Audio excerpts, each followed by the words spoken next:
Kim Chiu agad na sumabak sa taping matapos ma-hospital. Tila hindi pinansin ni Kim Chiu ang kanyang sakit dahil matapos ang kanyang pagkaka-ospital ay kaagad naman itong sumabak sa taping sa Philippine adaptation ng What's Wrong with Secretary Kim.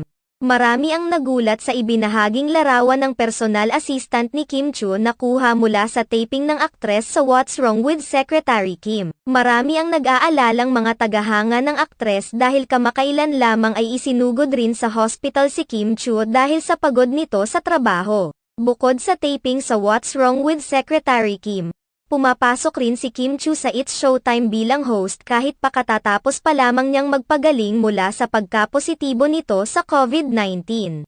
Samantala, marami naman sa mga tagahanga ng aktres ang nag-aalala sa kalusugan ngayon ni Kim Chiu dahil nagkakasunod-sunod na ang pagkakasakit nito. Marami ang nag-aalala dahil tila napapabayaan naman umano ngayon ng aktres ang kanyang sariling kalusugan dahil sa pagiging abala sa trabaho. Hiling nila na sana ay huwag namang pabayaan ni Kim Chiu ang kanyang sarili dahil ang pinakamagandang kayamanan ay ang malusog na pangangatawan.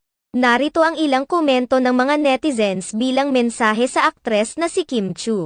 Love you Kimmy, take care of yourself, pray and wish strong, safe and good health, relax pag may time, super excited to watch, Lin Lang, congrats to all the cast, Jan.22, 8:45 p.m. after Batang Quiapo, congrats Kim Pao, good luck to all the cast, God bless. Relax Kim, don't push yourself too much, remember health is wealth.